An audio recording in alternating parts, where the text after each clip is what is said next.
got most of the participants on the line. My name is Janine Wiley. I'm the Director of Marketing and Communications for Equitus LLP here in Edmonton. And we've had the amazing opportunity to partner today with the team at CBRE. So you'll see their wonderful, happy, shining faces looking fantastic today. They're going to deliver some messaging to you kind of around commercial real estate, the market, and things related to COVID-19 and kind of what to expect coming back to work. And I'm sure they have a lot of stuff that I haven't even thought of. So without further ado, I'm going to start it off by introducing you to Jeremy Deeks. So Jeremy, I'll let you take it away. And oh, sorry, one thing, guys, if you have any questions, feel free to use the Q&A at the bottom and put any questions you have in there. And if you want something specific that you want to be taken offline, leave your email and we'll have Jeremy reach out to you directly as well. All right, thanks, Jeremy. Thanks, Jenny. I appreciate that. First of all, I'd like to thank Equitus Partners for having us on here today, just to discuss what has been an absolutely ever-evolving situation related to COVID-19 and commercial real estate. My name is Jeremy Deeks. I'm an Associate Vice President of Office Leasing of CBRE in Edmonton. With our organization's global reach, our team at CBRE has been at the forefront of all ongoing conversations with our clients on the occupier side, the landlord side, and this is in Edmonton, across Canada, as well as across the world. This has helped us get a better understanding of how COVID has impacted the commercial real estate world and to what this looks like moving forward from a market perspective and also a back to work perspective. So today on our call, we're going to talk about today on our call, we're briefly going to run through each asset class and what these markets look like pre-COVID and currently what the impact has been from a high-level overview. From there, we'll move into what local tenants and landlords' perspectives have been since the outbreak of COVID. And finally, we'll finish from a rundown from our industry expert in workplace strategy on what heading back to work looks like from a occupier standpoint and a landlord's perspective, and the many different things to think about.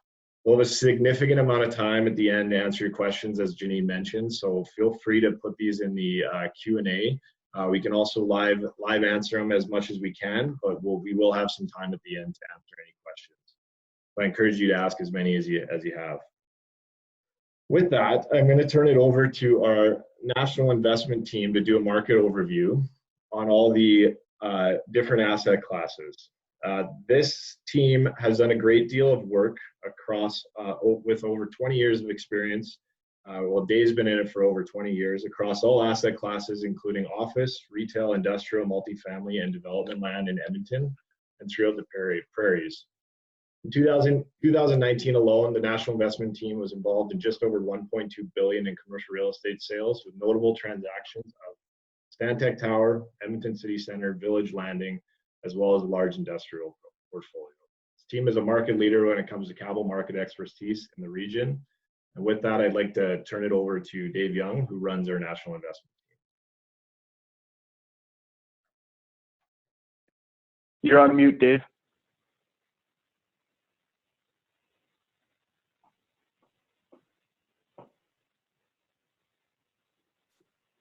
I've been doing a lot of these and I'm usually pretty good at it, so I apologize for the confusion here. But thanks, Jeremy. I appreciate the introduction, and it's actually coming up 30 years for me on May the 14th, which is the date that hopefully we'll all be getting back into some form of normalcy here in the province. But what's really interesting is the Canadian economy has been dealing with the impact of COVID. The conversation now in Alberta is really starting to shift on what the economy looks like when we actually get back. The groups that we're dealing with right now are very concerned about what happens with our energy sector and its impact on both the Edmonton and Calgary markets and the secondary markets in the province in general. As everybody knows, and everybody that's in Alberta understands, the excess supply coupled with the elimination of demand due to the pandemic and a severe lack of storage capacity put, really significant downward pressure on commodity pricing. And we're of the opinion that the next 18 to 24 months, that certain sectors of our market, and we call those the sectors of our market that are closer to the drill bit, they'll be impacted significantly. And there will be a consolidation and shrinking of our energy industry in the province. Long term, however, we're confident that reduced shale production in the U.S. due to massive capital constraints and the rising cost of accessing sort of that next layer of frac, it's going to support our industry in Alberta. Slowly but surely, we should move in a direction that should see pricing relative to WTI as demand increases sort of stabilize. And you've heard the province talk about that recently. In general, the investment market is really on hold.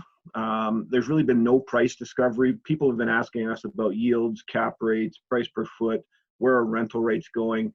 Really, there hasn't been any discovery on those data points.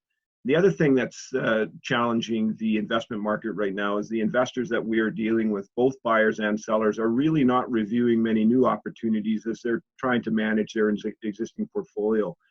The issue as it getting out of the market versus back in, there's still some time. Those things that have occurred in the last, say, we're coming up to our 8th week, we believe that this has pushed the Alberta recovery out by 18 to 24 months. And there will be some pockets of strength during that 18 to 24 months, but also weaknesses during that time. Where we're seeing some momentum is in the logistics-based tenancies, so the big distribution companies. And if you've been reading anything about supply chain, as we have, those tenants and those businesses are largely believed to be the long-term benefactor of what's happening both globally. And given Alberta's location and access to population, we believe that those users will be really sourcing product in the market in the near to medium term. That being said, the investment community is also looking strongly at that DC market as well, and Curtis will talk to you about that later on. We have been seeing some industrial leasing tour activity increase. It's currently muted, but it is expected to grow. The other market we're watching with interest is the multifamily side, and Thomas will deal with that a little later.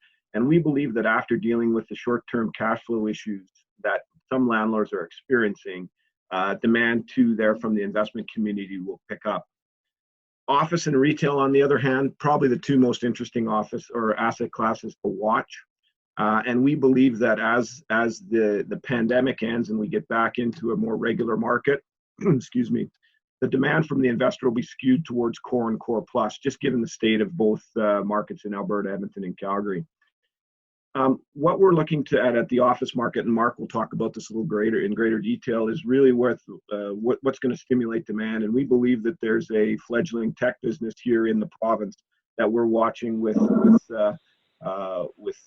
anticipation. It's still fledgling compared to Toronto and Vancouver, but we believe that being able to access world-class AI and machine learning at the U of A is really going to help growing this industry in both Edmonton and Calgary.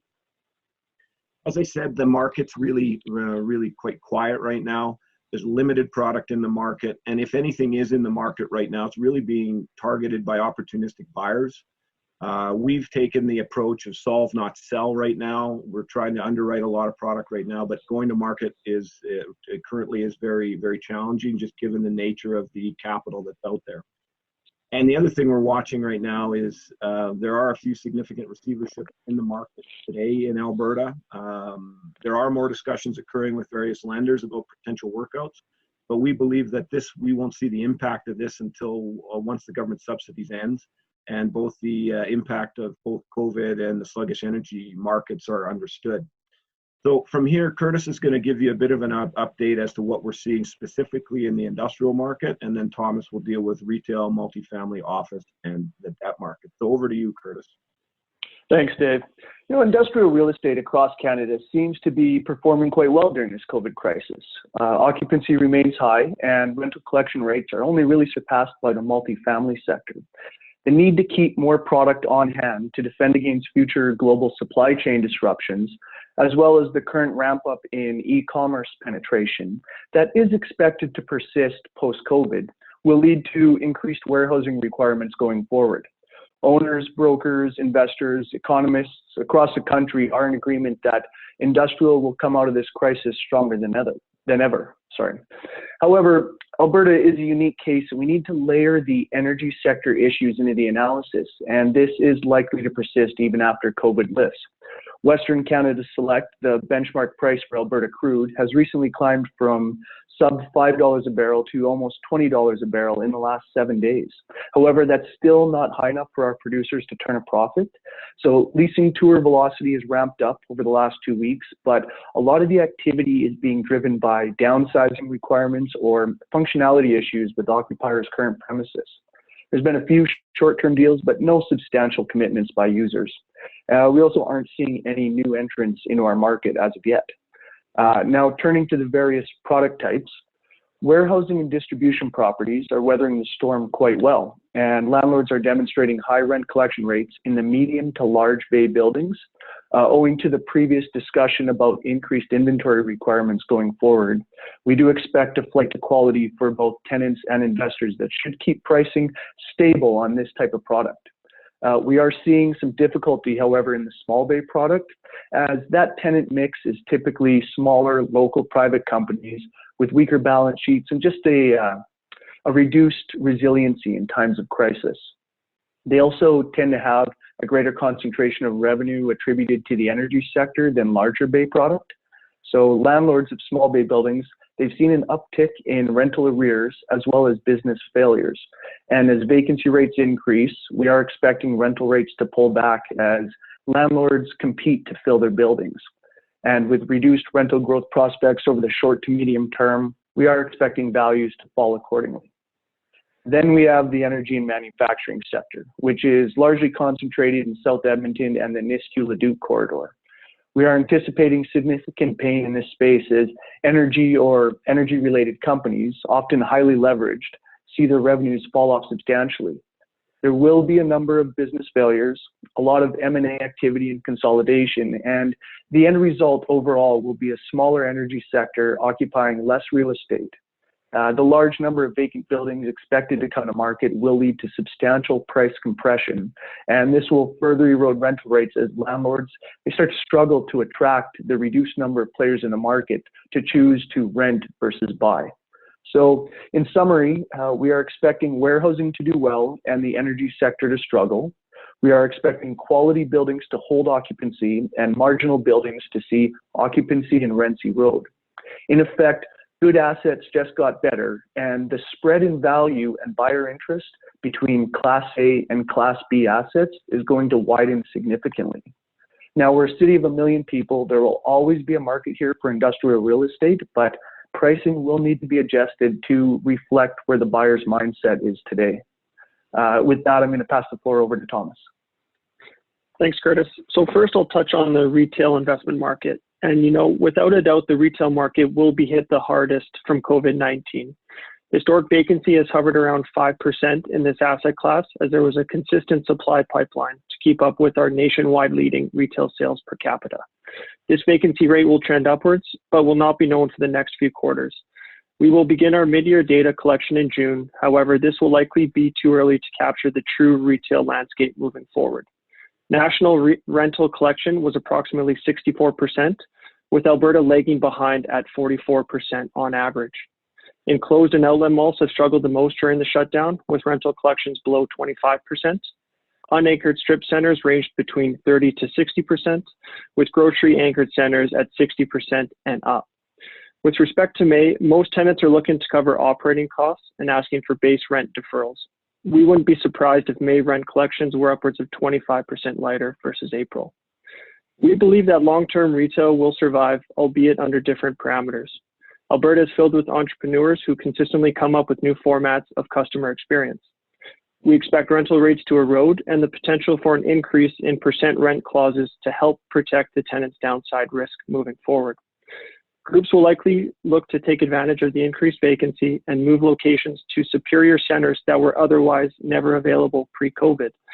This pandemic just made good retail better and challenged retail more challenging. One pocket of strength, we believe, will be necessity-based retail. So if you have a food or a drug anchor, this center will continue to thrive, and as such, capital will continue to look to source this deal type. Beyond necessity retail, we believe businesses will ramp up their online platforms as everyone has grown more accustomed to purchasing goods online through these challenging times. In the near term, we expect that private capital will be the primary market driver, with institutions on the sidelines waiting for grocery-anchored opportunities. Expect Class B and C cap rates to increase, with groups placing heavy scrutiny on tenant financials, increasing vacancy allowances, and modeling minimal to no rental growth in the near term. Moving on to multifamily, this was arguably the most sought-after asset class pre-COVID. There was a significant demand from REITs and institutional advisors alike, with a real focus on urban high-rise product, with private capital largely filling the void in the suburban market. Post-COVID, we believe this asset class will perform well with some near-term cash flow fluctuations. This was the best performing asset class in the country with respect to rent collections in April at 97% on average. Alberta operators averaged around 96%, so well in line with the national average. We do expect a minor dip in May rent collections, but nothing too substantial. The CERB program, which distributes $2,000 a month, goes a long way in our province due to a reasonable cost of living. We do expect the development market to taper as groups look to focus on quality sites while they wait for clarity on immigration figures. We believe this to be especially true in the downtown core, where future achievable net rental rates remain in question. Incentives are a way of life in our market, and with minimal growth prospects in the near term, capital will look to higher growth markets in order to attain a reasonable risk-adjusted return.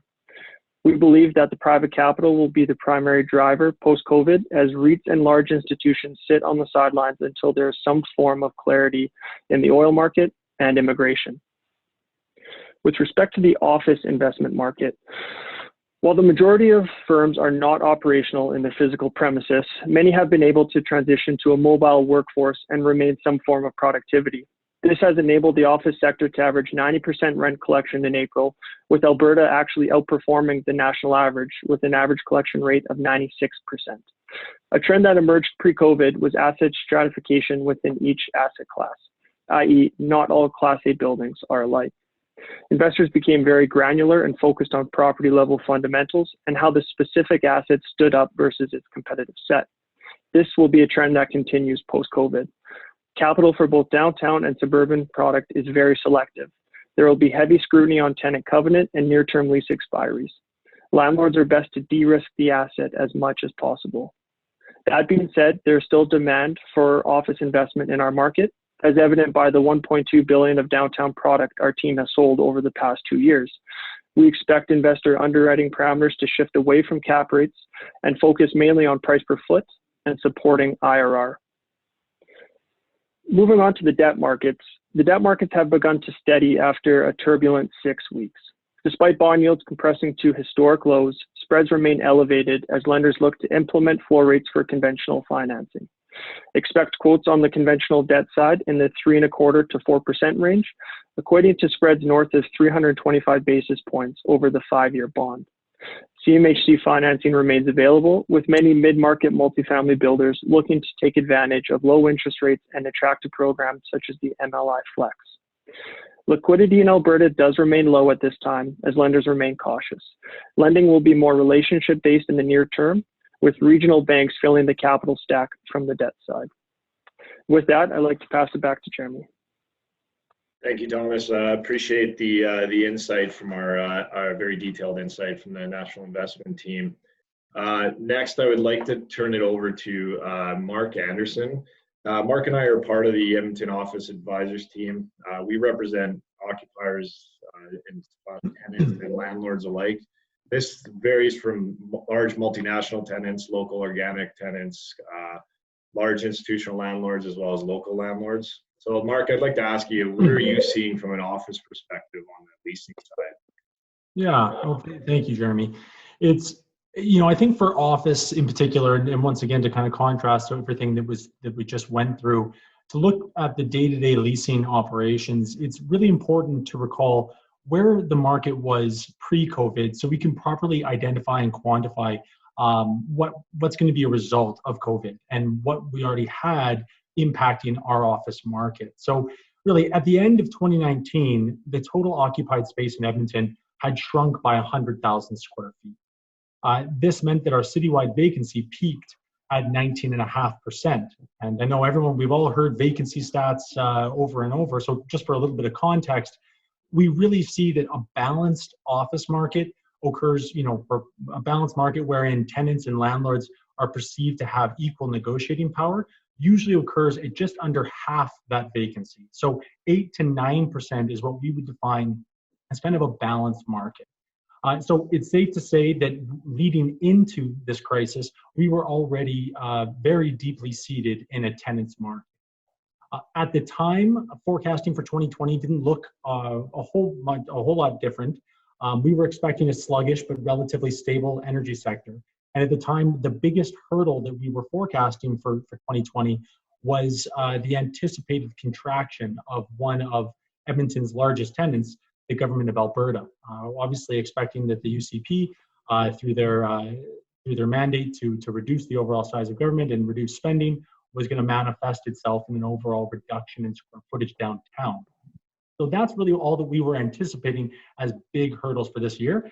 And obviously then COVID came. So the day-to-day conversations that we were having leading into this still centered around kind of 3 core strategies, which I know we're going to hear from our workplace strategies expert, Lauren, soon on. But they really centered around an efficient workplace, attracting and retaining the best and brightest employees, and creating or utilizing shared amenities with a shift to a kind of a new style of workplace. The softer market that we were in led to a couple of changes to the norms of office leasing in Edmonton, but probably one of the most significant was an increase to risk tolerance. Because of the high vacancy rate and the natural competition that came from that amongst landlords, it generally lowered the typical covenant requirements for new leasing and incentives. This meant that a local private company here in Edmonton could expect roughly the same financial deal as any Fortune 500 company that was also looking for space in Edmonton. So a bit of a rare circumstance that was born from a softer economy, and I think that's going to be a big shift from COVID and everything that we've seen landlords now struggle with. The bright spot here is that the one sector that really benefited from that was our technology sector, as Dave alluded to earlier on as well, where they were able to actually find opportunities in an office market where if oil was still $100 a barrel, there probably wouldn't have been the same room for them to be able to take on new space and grow their technology companies here. So definitely that was kind of one of the side benefits. Thanks, Mark. I guess to go a bit deeper into it, we have a lot of landlord clients, and we know that we've been busy they've been incredibly busy being inundated with requests for rent relief, deferrals, trying to collect on rent, and many other things. Are you seeing any trends on how landlords are reacting during these times? Yeah, landlords, like tenants, are a little frustrated right now. It's obviously a fairly emotional time in the market. So there's other things that are all factoring into a lot of these conversations. And the reality is that landlords have obligations to service their debt and honor any other number of agreements that they're currently in as well. There's many instances where landlords have less flexibility in their commitments and what they're trying to pass on to their own tenants. Landlords too have seen a profound shift in their day-to-day activities, and even their operations have had to adjust for this pandemic. Recently, and it's been in the news, that there's been a few notable landlords that have had to shed significant portions of their own staff in anticipation of lower revenues due to COVID-19. That being said, most landlords understand that there is a role that they can play in the recovery from COVID-19. But for a lot of them, it's very important that they aren't seen as step one in a tenant's plan to survive and to be able to go past this. The most positive examples that we've seen of a tenant-landlord interactions usually include instances where a tenant has already taken steps within their own organization to limit their expenses, dial back salaries, sometimes have to furlough staff, and then investigated other forms of assistance that may be available to them, and then come to their landlord once that's taken place to discuss a real estate strategy moving forward. The good news as well within a landlord's portfolio, as we've gone through this process, is that their portfolio, or their outlook towards their portfolio has really changed from just pure triage. There's a lot more stability now than it was back in March and April. but landlords are still validating rent deferral claims and trying to strike that very delicate balance of allocating finite resources amongst or out to the greatest impact of their vulnerable tenants. So really just trying to figure out how best to distribute what might be available to them for as far as rent deferrals or any kind of abatements. The bandwidth, the kind of downside to this, and I guess it's difficult because there's not much as far as new activity right now, but even if there was, the bandwidth for landlords to do new deals has been constricted significantly. We know there's a lot of the leasing personnel within a lot of these organizations has been repurposed to assist with property management and even just some day-to-day rent collections. May 1st was interesting. We did expect things or the collections to come back probably a little bit lighter than it was back in April. This is mainly due to the fact that obviously just persistent pain has put tenants in positions where they haven't been able to maintain their full commitment. There's also been a number of agreements that have already been struck between tenants and landlords as far as what they're going to have to do for rent deferrals. So that obviously also affected collections. But then one of the common narratives that we've heard from a few landlords is that the federal rent relief subsidy that was announced actually in some cases emboldened some tenants, and negotiations that were already ongoing to figure out some form of deferral plan got put on hold or scrapped entirely, as tenants now had a new clear target to aim for, which was 25% of their rent. And that's what they deemed to be kind of fair and reasonable, regardless of whether or not they actually qualified for the program. So it did, present a last minute kind of hurdle that I think also affected some of those collection numbers. But as Thomas mentioned, Alberta is actually still doing fairly well given the circumstances. So moving forward, we are expecting a lot more competition amongst landlords. I mentioned that we're in a tenants market. We already firmly were in a tenants market. That's probably going to be exacerbated because of this crisis. It's very simple to assume that a lot of tenants are probably going to do short-term renewals with their current landlords, which means we're expecting less new activity in the market. And with that, there's going to be heightened competition for those fewer deals that are actually available. And then as well, as landlords have now seen with their rent collections and some of the issues that they've had with the tenants in their buildings, covenant is going to move back to the forefront of all new lease negotiations. This is going to be a critical component that all landlords are going to really take into account now. So Mark, when you're talking about the, I guess let's flip over to the tenant perspective. We touched a lot on the landlord side there. I guess we have CBRE did a national survey of occupier or tenant brokers across the country, and there were 4 big concerns identified as of mid-April, and they were financial, people, processes, and technology. Is this consistent with what you're seeing locally, and is there any other issues that you have seen from the tenant side?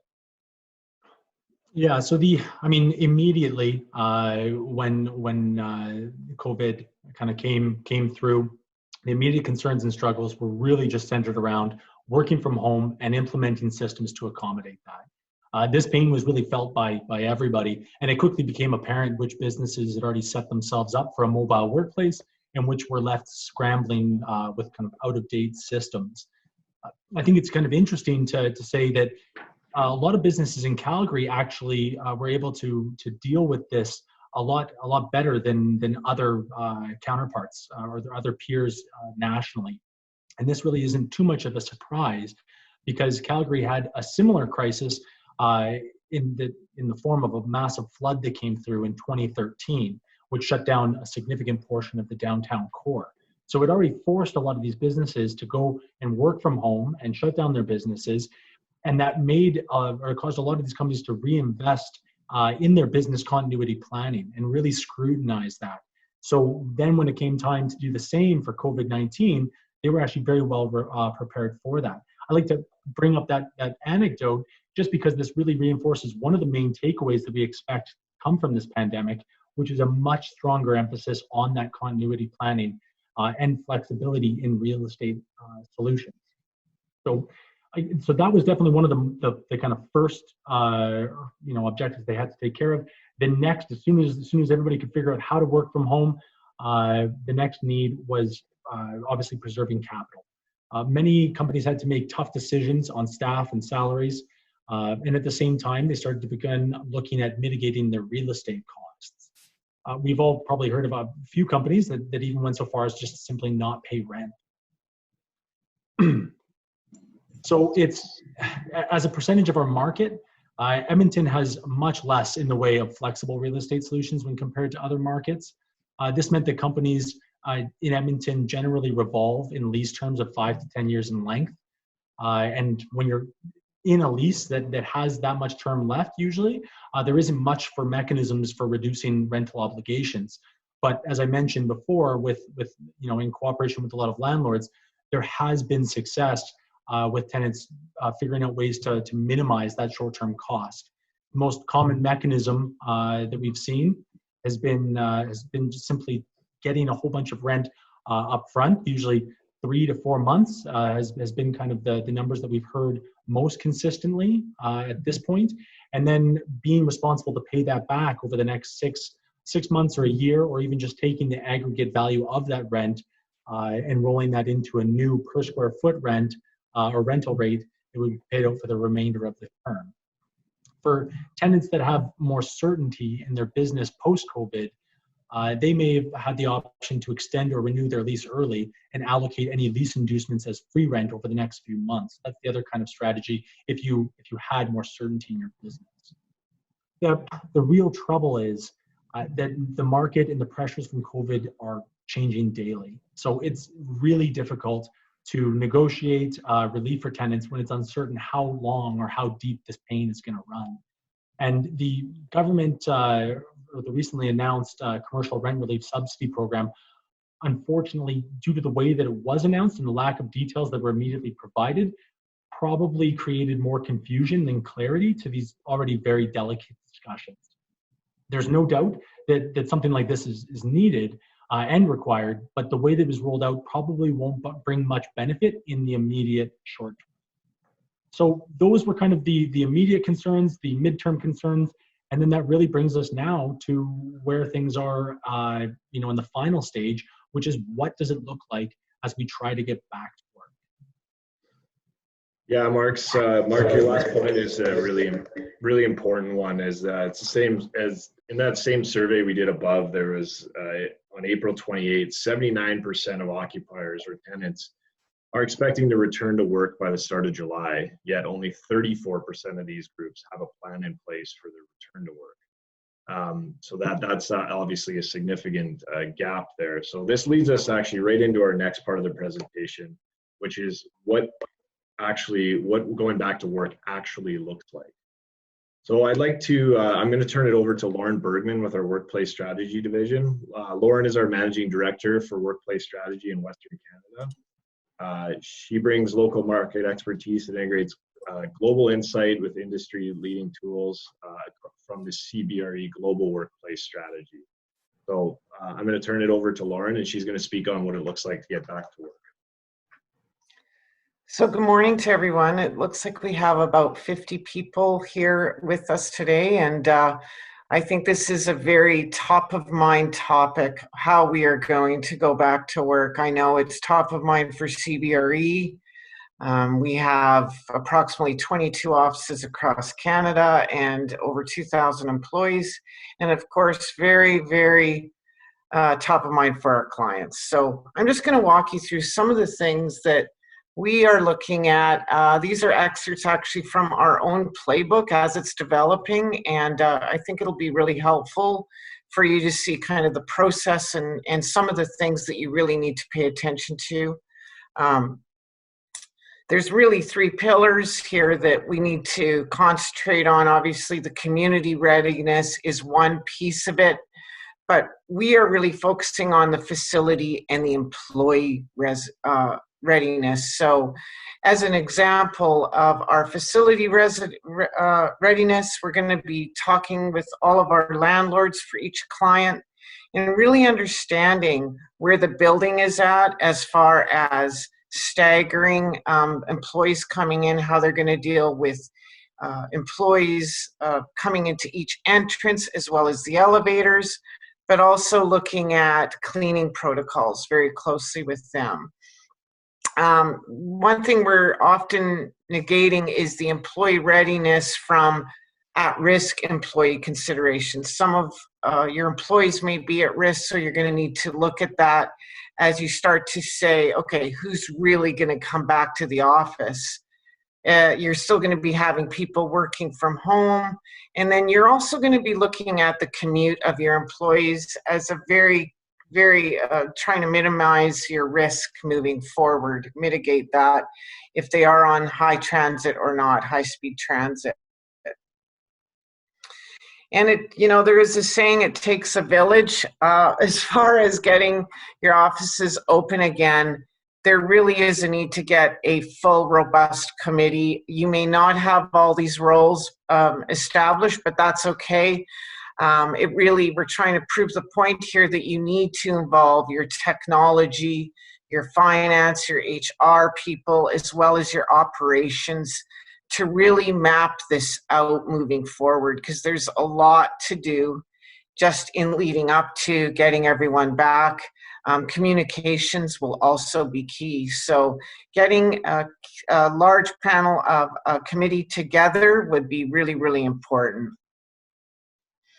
And this is just an example of the checklist that we're going through, because you can plan all you want, but a lot of this is coming down to supply chain challenges too. And I can tell you that with our clients, this is really becoming a big issue, and it also is for us at CBRE. So when you look at things like the masks, gloves, disinfecting wipes, and hand sanitizer, these are aspects that could really hold up you being able to open in a safe way for your employees. So we are obviously seeing really advanced planning in this arena, and frankly going all over the marketplace globally to get these items because they're obviously in high demand.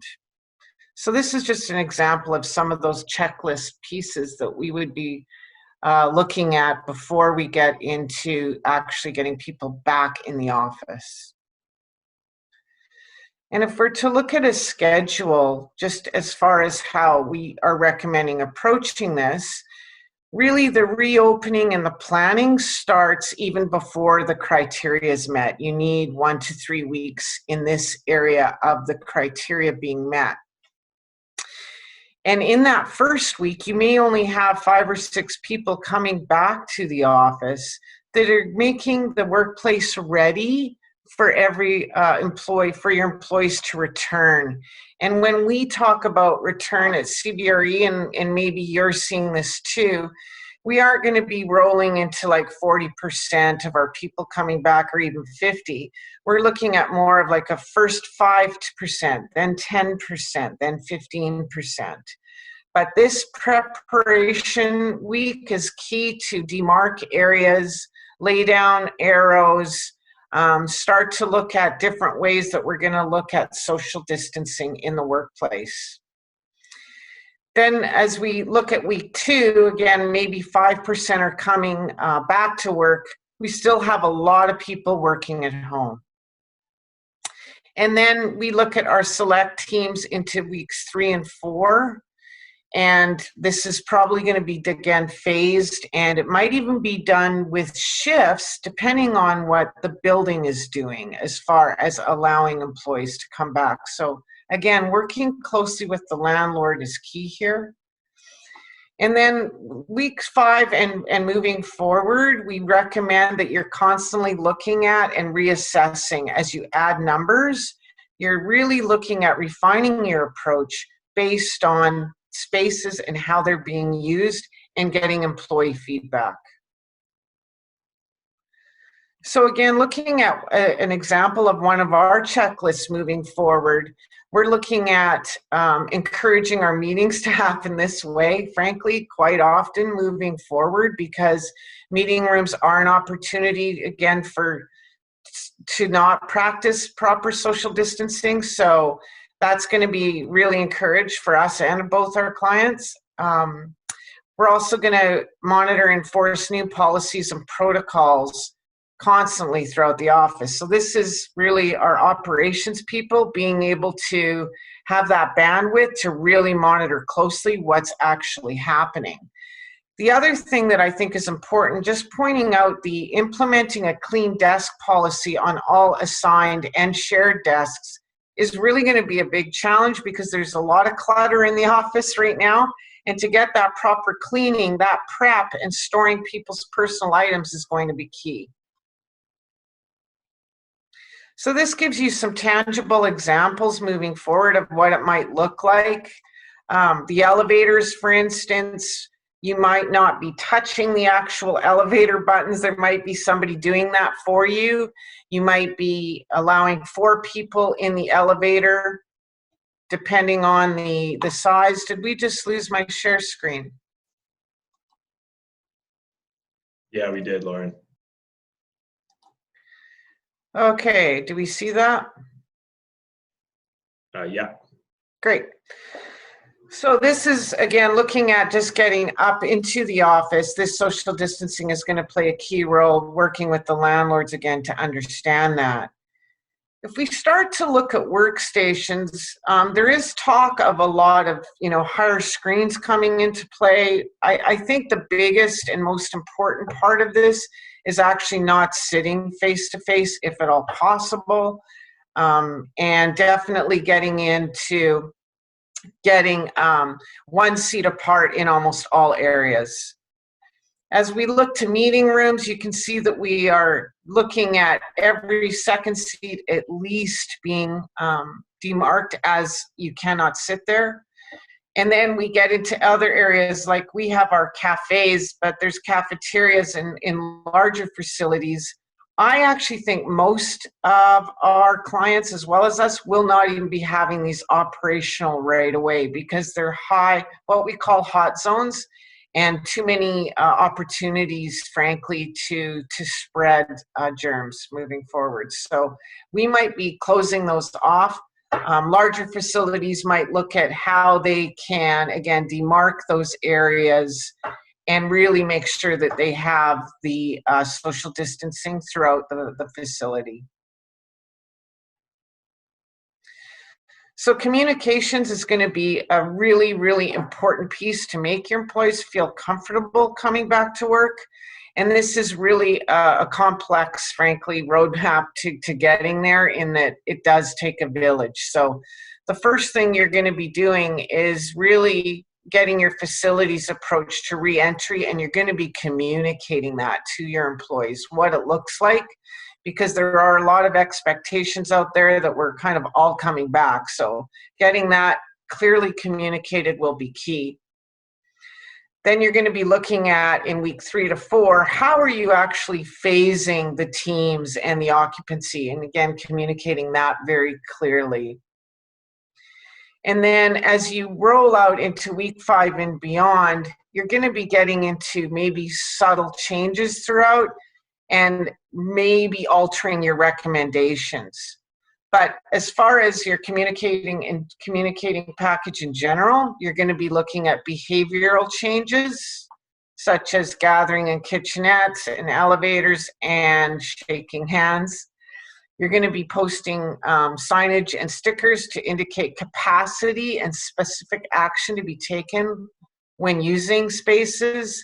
And you're also going to be looking at just best practice throughout that explains this to your employees so that they really understand the piece of safety moving forward.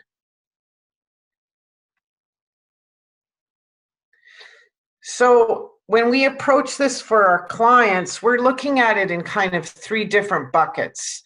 We're looking at first determining on the far right, the workforce demand and planning. And this is really figuring out who truly needs to come back and what, they need that office infrastructure and, why they need to do that. So we're going to really be figuring out our numbers. That's first step. And then we're going to be working closely with our landlord if we look at the environmental systems and assessments moving forward the indoor air quality is a big issue. How will we be looking at, things like changing the filters, getting perhaps more fresh air intake into the HVAC system itself, and also looking at other touchless controls that the landlord might be installing. And then last but not least, we get into the planning part of this, where we start to look at actually planning each floor or each area and saying, what is our capacity based on our demand? So those are the three buckets that we're looking at with our clients.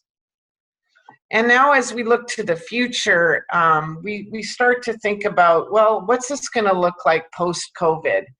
And I think the thing to remember here is that really we've seen a acceleration of all of the workplace trends that we've seen moving forward in the past. So everything's accelerated now because of this. So as an example, one of the things that we've seen adopted is that CEOs, CFOs, et cetera, are starting to see that they will have more people working at home permanently. Now, these numbers aren't super high. We're seeing more like 5 to 10, maybe 20%. But working from home or having the ability to work at home is definitely going to be the new normal. We also see that people are going to be really more inclined to use tools like Zoom moving forward to connect. And I think that that could become a far more used meeting operandi versus meeting in person. And last but not least, we'd still see flexibility. I'm looking globally now, flexibility wanted by our enterprise clients. So if they were to look at their entire portfolio, keeping some of that portfolio in a WeWork or another type of flex work environment is important, because everyone obviously feels that things are up in the air, and they want to have some part of their portfolio highly flexible. So I'll go turn it back to Jeremy now, and we can close this presentation to you. Thanks, Lauren. Appreciate your insight there. I guess I'm not sure if, I know someone was trying to add some questions on there, but they didn't seem to come through.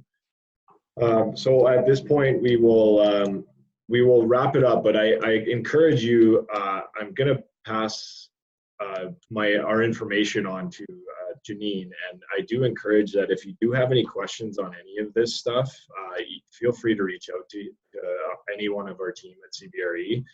We are here to help navigate any questions you have on any of the topics covered today. So we will pass that information on. I don't see any questions unless Janine got some, but if not, I want to wrap it up by just saying thank you to Equitus Partners for having us on, and again, we look forward to hearing from you if you have any questions. I can chime in here then. Yeah. My name is Nizam Shijani. I'm one of the partners at Equitus. Welcome everyone. Really, and thanks to CBRE and the team. Appreciate the presentation. A lot of questions around real estate from our clients as well, and so this does help address a lot of them. You guys didn't give us all the answers we wanted in terms of a nice rosy forecast, but I guess we are stuck with what we have with the current situation here in Alberta. Even on a side note there as well, just wanted to reiterate, a lot of our clients are aware, but it's important to consider tax planning as well, and those sorts of opportunities when you come up with real estate transactions, whether it's as simple as mortgage deductibility or a little bit more complicated. And environments like this provide opportunities to restructure your organizational setup as well, and your real estate holdings as well, in terms of if values have decreased. This may be an opportunity to move real estate onto a next generation through something like a Section 85 rollover, or if you're doing other transactions that result in a potential capital loss. Well, let's plan around that as well to at least take advantage of the tax side of things, because that at the end of the day, what ends up in your pocket is really what where the value ends up being. There may even be other considerations in terms of foreign ownership and how to make sure that you're optimized for tax in those situations as well. So if that does come up, just remember, give your accountants a call, and we're happy to work through those sort of scenarios with you as well. So. Yeah, I'll just reiterate the thanks to CBRE and the team, Jeremy. This all came together in a really short period of time, so we really appreciate you guys putting in this effort here to help educate us and our clients on some of the real estate issues that we face. It's definitely a different time, so thanks again, and look forward to the next one as well. I won't take too long, though. It looks like there's some questions here if you want to address the questions too. I guess, so the question that came up was, there's lots of information, particular for Alberta. Are the Canadian numbers / trends about the same? I guess from clarity's sake, are you talking about landlord, or like what area are you talking about? Workplace strategy? Maybe just type that in really quick, and then we can get one of the people to answer that. Vacancies are going to vary across the country, and even across the province. Like Calgary itself is going to have a very different vacancy rate from a industrial perspective, office perspective, retail perspective, and especially even Toronto, Vancouver. For instance, Toronto's vacancy rate in office pre-COVID was 2%. Whereas we were sitting at 18, and I think Calgary was at 26% prior to COVID. So they do vary based on a lot of different, vary across every asset class. So again, we have research on all of this. So if you're interested in a particular sector, and city, province, we can find that out for you in a second. And I'll turn it over to Lauren to answer the workplace numbers. Yeah, I think as we move forward in this environment, we're going to see that in urban centers such as Vancouver and Toronto, we might see a smaller percentage of the employees going back, just by nature of things like rapid transit and the safety of how we're getting to work. In other offices that are in regions that aren't using that type of commuting, we're seeing that higher percentages, and I would dare say, I think Alberta, judging by our CBRE offices there, may be a little bit more aggressive in their numbers moving forward of people coming back to work faster than maybe BC or Toronto. If I can jump in, Lauren, appreciate the comment. Regarding, Canadian-wide numbers and trends, I think it is important that we remain cognizant of the fact that while COVID is one issue, the price of oil is another, and the Alberta market is basically facing a battle on two fronts here. So, when you look at markets like Vancouver and Toronto, Montreal, hotspots for economic activity across the country, they're all largely sort of moving in the same fashion. Alberta itself is dealing with that extra oil challenge, and where we're particularly seeing that is downtown Calgary office and then Edmonton industrial, because those are really the two asset classes that are most affected by that energy sector. So the pain, I'll say, is a little bit more severe in those two sectors than probably anywhere else in the country. Makes sense. Lauren, a couple more questions came in for you. Another one was, are you looking to downsize offices in a post-COVID world? Yeah, that's an interesting question. Some people have surmised that we might get larger offices because we're going to want to have social distancing in play. I think moving forward, what we're seeing, and again, we're looking to our European partners as well as Asia Pacific regions, and I think moving forward, economic drivers are going to be seeing that we are going to have to see some kind of a decrease moving forward. Now, that is really based on more people working at home, not full-time per se, but maybe one day a week even. And that might allow us to have a little less pressure on the demand of our workplace. So a number we're seeing as a potential is up to 20% less space could be something moving forward. I'll just jump in on that very quickly as well, just to kind of present another kind of side of things. I mean, I think that obviously that's accurate, and the workplace strategies work that Lauren and her team do is obviously at the cutting edge of a lot of these trends. But I think that one of the things particular to Alberta is going to be our current office vacancy that exists. I think in markets like a Vancouver or Toronto, it's going to be really easy to rationalize some form of stay-at-home work schedule or something like that in a market that's got sub 2% vacancy.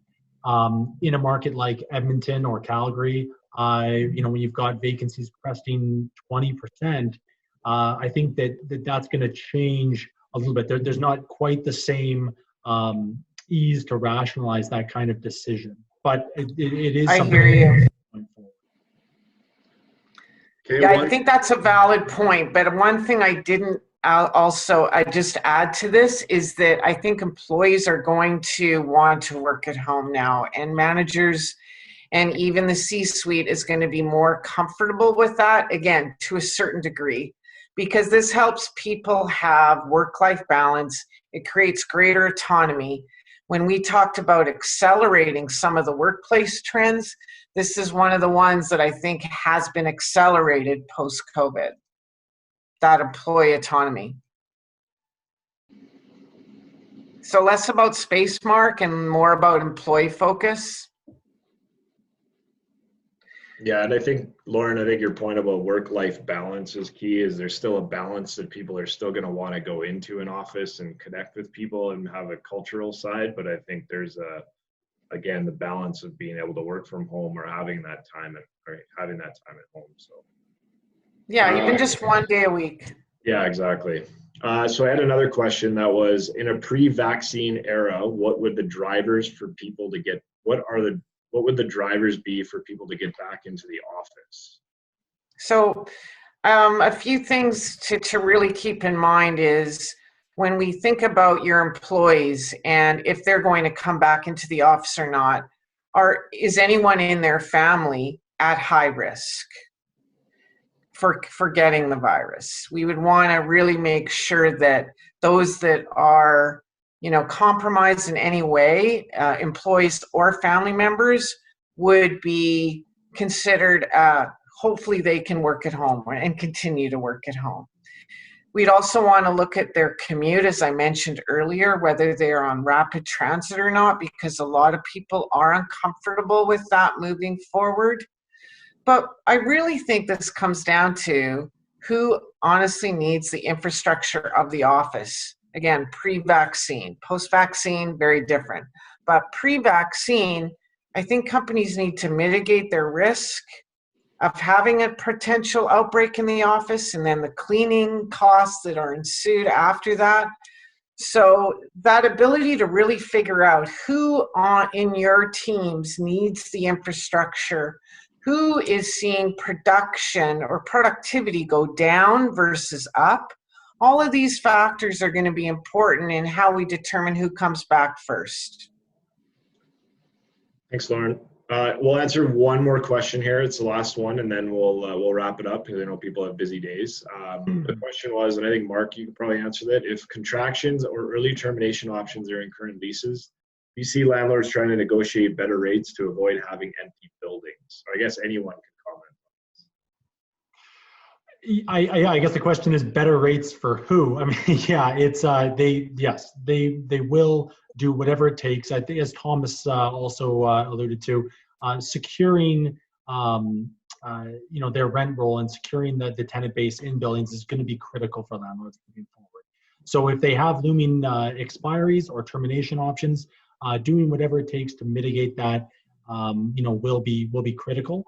And if you're a tenant that can kind of weather the storm and you're not at the same time asking for something from your landlord, in the form of some kind of rent abatement or rent relief, then you're going to be in a position of power to ask for a better lease rate moving forward. And I think, Mark, as Thomas commented, he, de-risking your rent rolls right now, if you're going to market with anything, de-risking your rent roll is imperative. Nobody's paying for vacancy. Nobody's paying for future income. So if you can solidify tenancy one way or the other, That's what landlords will be doing, especially in stuff that you're considering liquidating over the course of the next little while. So with that, yeah, I'll wrap it up, and thank you again to Equitus, and again, we'll send this presentation out to all the participants, and feel free to share it with whoever you'd like, and we will look forward to doing this again.